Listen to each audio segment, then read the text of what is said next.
Voilà, merci beaucoup. Merci, Bandego Balandi, à Doudou Montire Télévision. Actualité oblige. Tout Kobeta CT, na arrestation, condamnation, il y a 3 ans en prison. Il y a ex-ministre de l'enseignement, EPST, Ouli Bakonga, 6 mois pour moi on a plutôt Joël Bakonga. 6 mois, et aussi c'était une sortie médiatique qui a Jean-Pierre Beba Gombo dans Jeune Afrique, ni Jean-Pierre Alobi na sortie médiatique nae beaucoup bangololo et c'était au Italie premier conseil ministre, donc conseil des ministres il est mon co-président de la République à Rosala pour co-présider Ango pour toute première fois dans le gouvernement Oebimisika et toko n'a tapé moi moké likambo ya Rita Bola oyo ba pesier ba nommé na likambo Italie anti-fraude. Est-ce que c'est encore mieux il y a zone couper sa responsabilité na maman Rita Bola et toko ce qui ça peut-être moi moké na Italie marche oyo bande kona biso ba sala ki pona côté mais là tout ba ibara mbongo ya l'état na ba bien l'état il faut pas restituer bien wana bande kona biso ou une initiative à Franck Kalolo Azosenga vraiment ba sala audit ya gouvernement ilu on kamba to yambi pona tina likambo wana mona mboka Kennedy Koingondo bazali cadre na MLC o to solanae makambo o to tu peux énumérer mbote mona mboka Kennedy Nkolingondo. Mbokte Ndeko Doudou Montiri. Alors, tout rapidement, l'arrestation, il y a des commandes en Boka, puis condamnation, ex-ministre EPST, Ouli Bakonga, 3 ans d'emprisonnement et 6 mois pour Joël Bakonga, Wazali Bongo Ndekonaye. Ndeko Doudou, c'est Pelarana, Likambe Komeri na Ndekote. Il a passé. Il a Likambo passé. Mais seulement quelle leçon pour nous peut-être d'où Alex c'est Lex. Oui. La loi est dure mais c'est la loi. Oui que Kobima, libanda ya ekolo soko bimi na ba norme était eza infraction. D'abord Kobima, qu'on se retrouve na masse mbongo wana na maboko, yebi l'état na biso a limité nombre mbongo bato Kobima na maboko. Déjà abimi na plus de $10,000 na maboko, eza déjà infraction. Dans le Sénat, bandeko ba s'apaiser, bazo bano bakateli kaka ye na mona même kulutu nanga moko mokia aleki na tevelo baba azole la kutu abi bazo nyoko la bangala obwe comportement na eza indigne eza dignité comportement ya ndeko Bakonga kulutu nangai ona lingaka mingi mutu wa mayele abimaki ndenge nini akomi na brasa ndenge nini a se retrouver kuna na $30,000 na maboko ndenge nini azongi maboko pamba ndenge nini et tout ça sont des questions à se poser hein? Il faut pas sanctionner en pour mbalasima ou ndeko ba pèse sur responsabilité ba nommer au ministre ba nommer au DG ba nommer quelque part ou ba ke mbalasima oko bimaka bibima bimate ozobela obi ozobela oui bien sûr. C'est une autorisation de sortir par le ministre premier ministre Zaki Ndeko Ilukamba. C'est une autorisation de sortir bima officiellement ou bima na clandestinité. Hein? Avec tous les risques possibles, Koutou Nanga Bakonga attire moi na Joël na ba risque nyoso. Boîte ko baluka soki pe abima na boîte soki pe abima ki na kano et banité soit abima na kano abimi na identité nini et banité. Ndeko nanga Bakonga kulutu nangai ona lingaka mingi eza acharnement te eza mbeba okoyi na kati ya mbeba eza faction kobima na mboka sans ko respecter ba norme na clandestinité eza faction kobima na mbongo au-delà ya ba somo eza requise na nani na mibeko na biso eza faction. D'ailleurs pour moi les juges ont été cléments et on peut essayer 3 ans. Namibeko Babi est de 3 à 10 ans encore peut c'est 10 ans hein tant ndenge suko mwana lokola biso pe toza ba africain mwana pe ta il faut tout ça mobote oh allez viens on part mwana pe aye ba kina avec tous les risques possibles ba kina mwana suko pour la première fois de sa vie a continué na boloko mwana lali le na boloko mais mwana mwana au cauchemar ba condition de vie au mwana message au vivre nango pourquoi vous traîner tina mwana na kati ba biloko ba bonde kulutu na ngai tout ça là ba mususu na ba calcul hein na websa ya kulutu na moki azwa ba apaisement na s'apaiser moki asali moki alekaki na mona ki image mo aleki na chaîne à télévision lobino bangala bazomokola bangala bazoboma bangala boye tout ça tout ko perdre ba grand leader mi balwi pe na ba milimo ba kulutu na ngo ba utaye kokufa kulutu na ngai Henri Thomas Lokondo na kulutu na ngai Honoré Ngwanda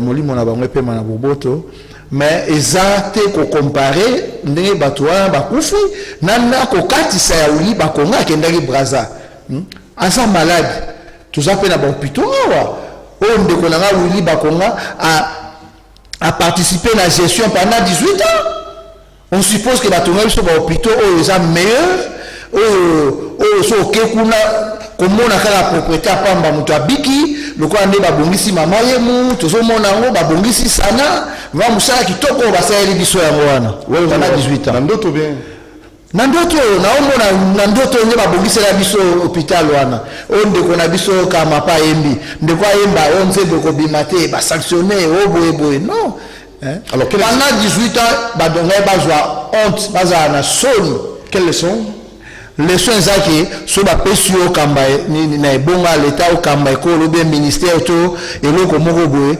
salela yango enge bene mi be konde ko dudu.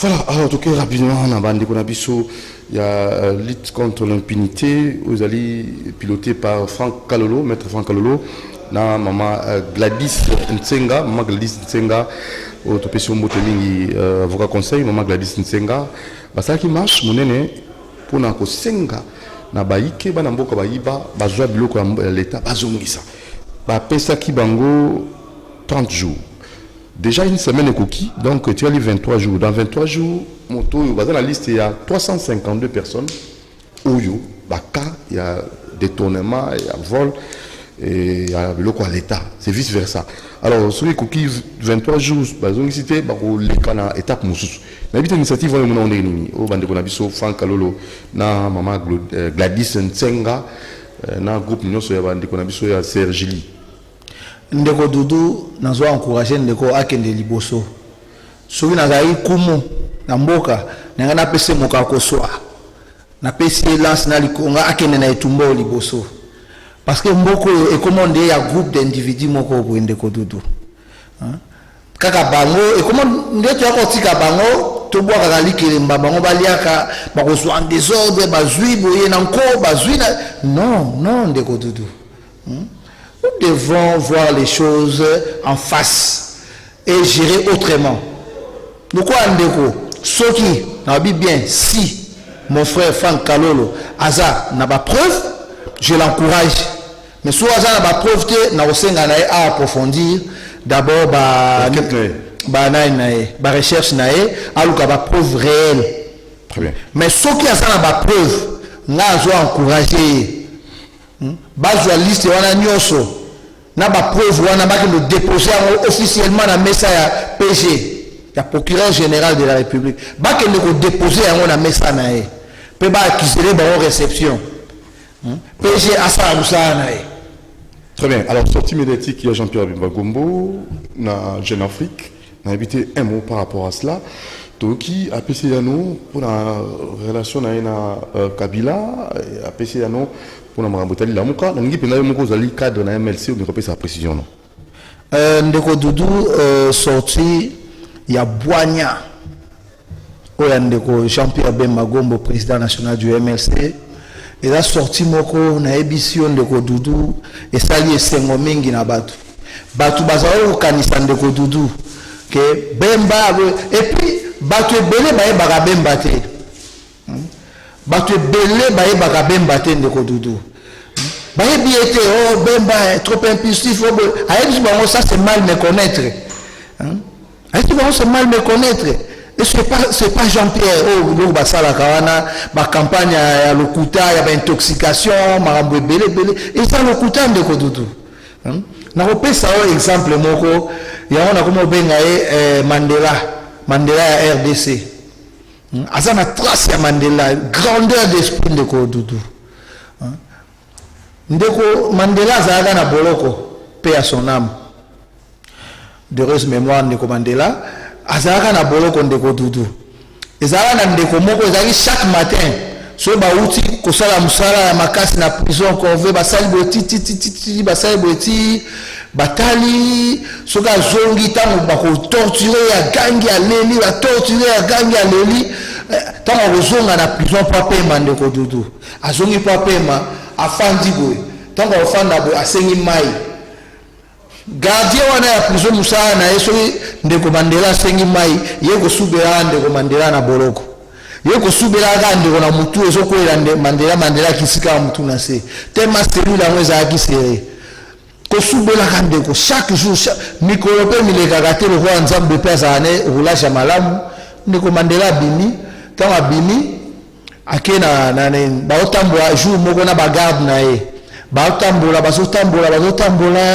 ba oki mwanzala ekomi midi ba bitokota na restaurant to le Mandela za ene président mo simple ba koti na restaurant abwaki misu na coin amoni Ndeko wana tango amoni Ndeko wana abi si bagarde moko bagarde na abi benga Ndeko kuna aya tolia ensemble amema biloko na ya na table munene Ndeko wana amemi biloko na ye aya ti eloko ya kokamwa Ndeko Dudu nazo yebisa yo po Ndeko alia Ndeko akomobeta maboko azolenga boye Ndeko azolenga aotia biloko po koma ya munoko il faut ça 2 3 4 minutes atie boye po koma ya munoko il faut ça 2 3 4 minutes après kitisi biloko netrel mobimba Mandela pa kipete Mandela otaka na songa miso alie na batune siko bazai curieux mais mutu azobela makasi bendeni tango esili Mandela a joué carte de visite na ya numéro privé à Pessier.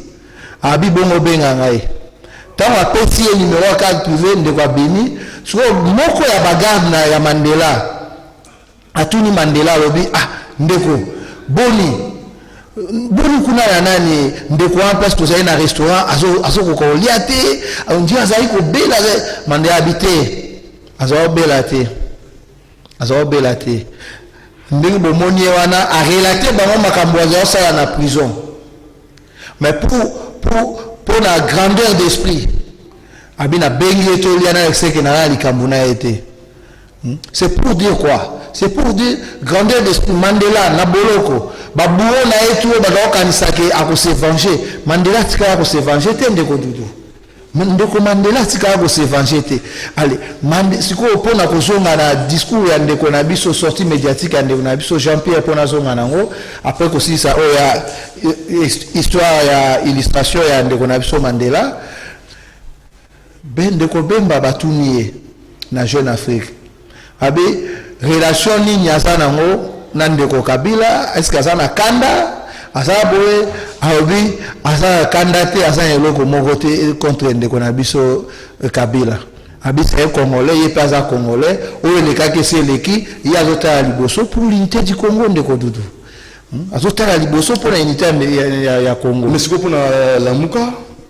pona lamuka batunie lisusu pona approfondir Ndeko Dudu batunie makambo elekaki na Genève na elekaki Félix se retiraki réaction na bango zani tant bakutani habitant tokutani ezaki signe esengo signe joie ya gaieté na elongi na biso mibale tant totalani tokutani esengo et to lobi même pas na masolo passé totali avenir à Congo abisingai to travailler ensemble pour l'intérêt du Congo parce que guerre ya FCC cash et sungi mboka ya avancé te mboka tourner en rond pendant 2 ans et tourner ça ko baluka o Ndeko ko faire baza ko rompre mboka za ko rond-point et pour la muka Ndeko Dudu pour la muka Ndeko Jean-Pierre Bemba za clair abi aga ko senga na Ndeko na Martin atika bizaeli wana bizaeli ya kolongola batu mususu ko kangama na eloko ko manayo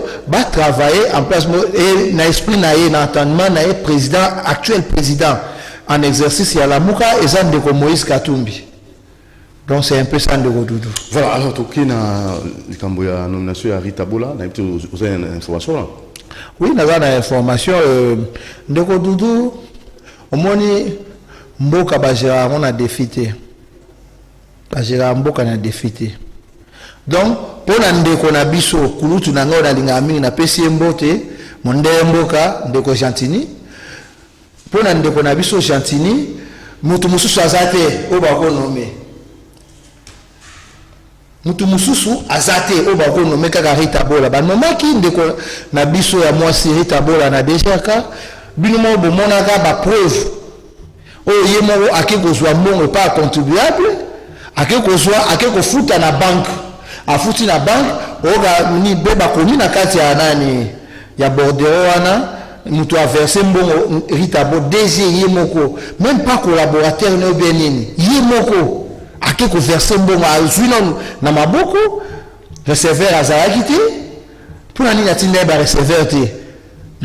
Pour nous foutre nyongo ya l'état de Doudou, ça va procédure belé. Donc de Rita Bola géraki déjà ka le roi Ligablo. Le quoi Ligablo akazumbo on a muntu azwaki wasori ba nyongo sa kombe aloso azui a affecté aloso ka tia na banque so ka tia et ça bongo te de Doudou. Déjà du fait que bakangaki pour na soupçon il y a détournement, pour aborder, pour na faute de preuve, il fallait qu'on a nommer. Même pas qu'on nomme. Toké na deuxième point. On a le deuxième point. Na ville qui cherche toi na ni service ou bien inspection des services. Donc musala ba basala ka yango wana. Et ça le ko la inspection des services c'est quoi IGF na niveau national de Doudou. Et ça quoi IGF ne musa basa contrôler la gestion ya ba ministre ya bato entreprise publique membre belé ndenge musa ba siko awa ba nommer so cordon ya brigade ya fraude so ya nini siko inspection musa ni ba ko sala ndeko Doudou. Inspection des services, il y a bisanga ndeko Doudou. Moi ndeko Gentini, il faut ameka ko tchela mai na ba vena avant zo la décision mususu. Asta la te pour pesa batu. Du fait que zo pesa batu misala wana, ay ba ke mbongo pe na ville ezati. Il fallait travailler avec les moyens de bord et avec les services ezali. Ils existaient déjà. Notre exemple ya Kin Bopeto. A créé Kin Bopeto du moment où Raskin ezali. Musala Kin Bopeto asalaka ezala musala oyo Raskin asalaka. Il fallait redynamiser simplement. Redynamiser Raskin. Ba moyen azalaki na ngo pesa ba boum azo atira kati ya Raskin. Parce que ne ba créer Kin Bopeto il paraît na ba commune ba cordon bazali na chaque commune. Pe cordon principal pe azali ya ville Mobimba. Mbongo bazo futa bango il fallait ba futa ba personnel à Raskin. Mbongo batie pour l'assainissement ville. D'ailleurs, Moussala ya komba Raskin ya ngwana. Ayo batia on a kati ya Raskin. Ndenge moko pe na inspection des services. Mbongo azotia pour na nommer Rita Bola, nommer adjoint na avec rang des ministres et puis bazan a droit ya cabinet de Doudou. Bazan a droit ya cabinet. Alors, ndenge batia ba on a cabinet baké nazo que la caisse à l'état mwa ya ville à Kinshasa. Du moment où on a des trous partout. Bato foot à vignette mais batou ezana na banzelo ezana compétence ya ville batou ezali na osenga na ndeko Gentini par exemple na rond-point Ipen so azola ngai na rond-point Ipen na rond-point na po kenenzela sembao soko zata même na jeep so edini na kati zo mona na esusute libulo ko makasi ba obwaka ta mabanga babenga soli ba 020 soli ba nini wana ba ko bwaka esoulager en attendant batia makadam.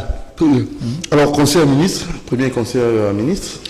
Conseil ministre de Doudou, nous avons na chef de l'État, après ça prend ma grande ligne, est à la précise.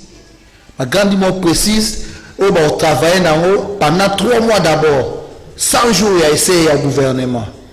bapesa impulsion makasi na équipe na ye pe aza na rigueur makasi na gouvernement. C'est sûr toza na gouvernement toza na bato ya bwanya bakoti ebele na gouvernement na ba opo bazali vous savez ndeko Dudu balobaka na lopoto tout pa mabe ezalaka te ezalaka ba mauvais chef.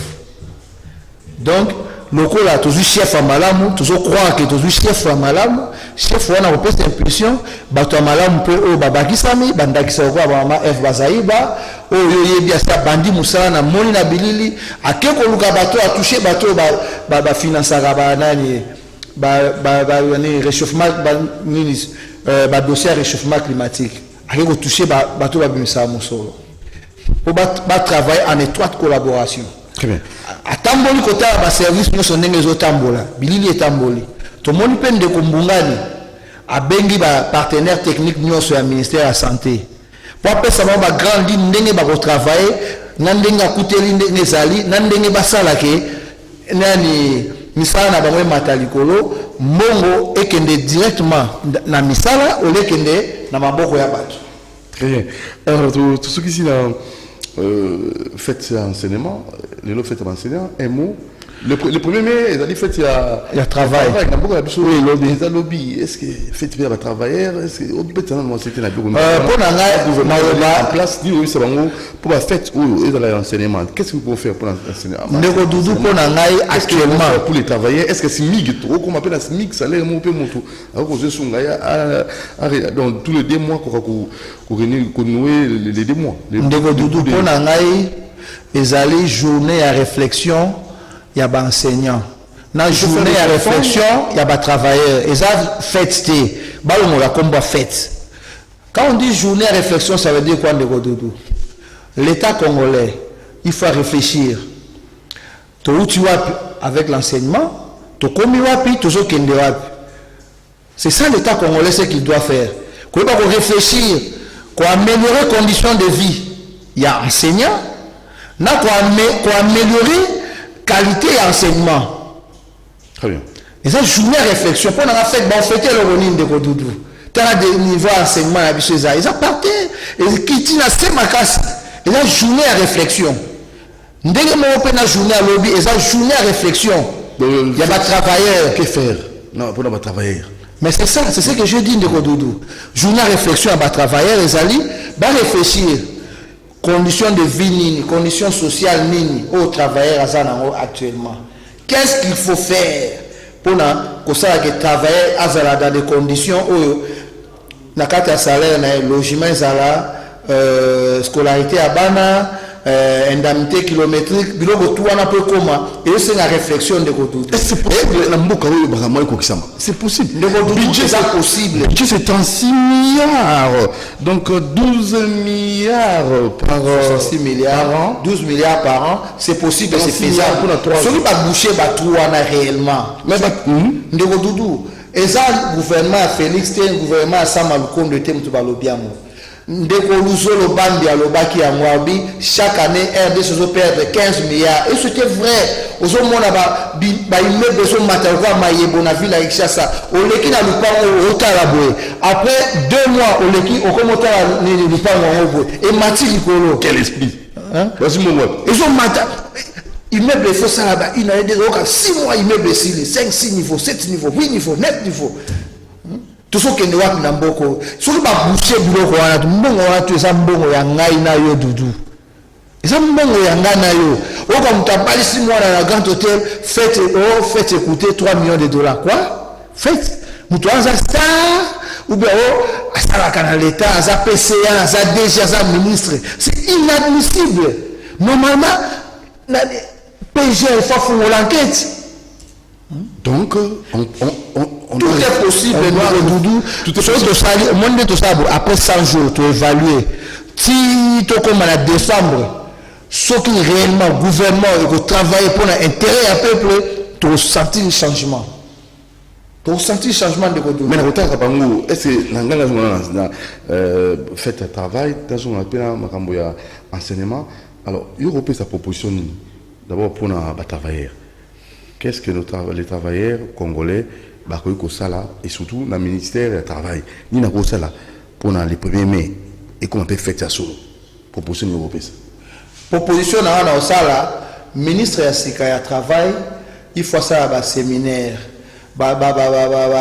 camp de formation dans chaque secteur ba camp de formation d'abord ko yebisa nani mutu par exemple dans un exemple mutu a régie financière tant que ça la redressement na terrain on ko calculer ba o so mutu afuta na terrain kuna ba benga en redressement tant que ça là ça sans complaisance pardon que ça complaisante qui est calculé parce que minimum tout le monde a rendez-vous 2 années d'abord il y a la responsabilité d'abord il y a yemoro d'abord fonctionnaire à l'état en quoi dans au pays par exemple entreprise Doudou Montier TV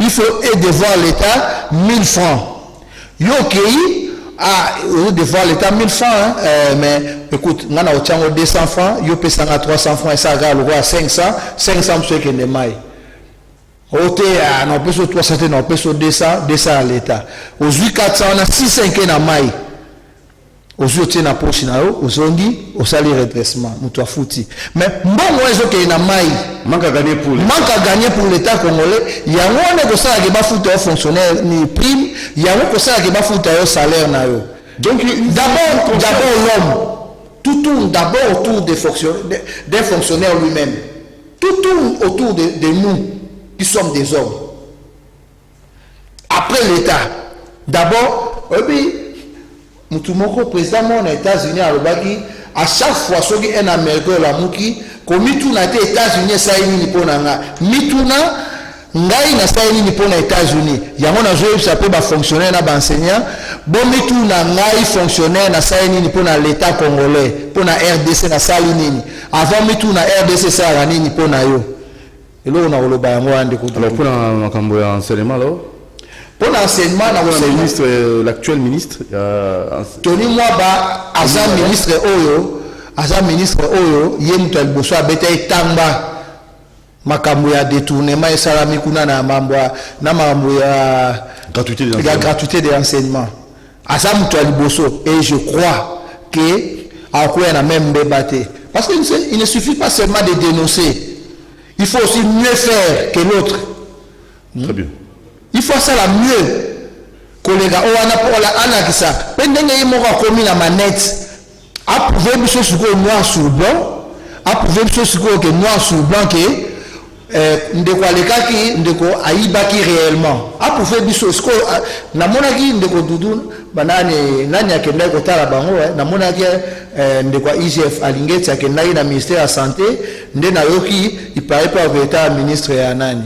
Parce que mungu ya détournement ezalaki akenda otala kwa ministre de la santé le kai lobby ndeko alingeti akenda otala e soki alingeti otala keba soki otala voilà soki otala keba opesa ope conseil ndeko na ngai ta prédécesseur no azaki boye mais yo boye tala c'est important ok elles ont sensation conscientisé pe oui exactement au salama voilà rôle na ezaka ya visa kanga bambe bate eza tala to kangaki awa to kutaki il fallait ça la boye mais ya sala ki boye il fallait ça mais yo pe il faut landa boye na moi mayelo za nango na ko tombola ministère. Merci monsieur Kennedy Koingondo cadre MLC Togo Yambayo très prochainement peut-être aussi merci à m'abonner sur Bibiso na Bokebi vous s'abonner massivement à Doudou Montiri TV et merci na bande connexion na Bibiso na Australie Jenny Mwakolo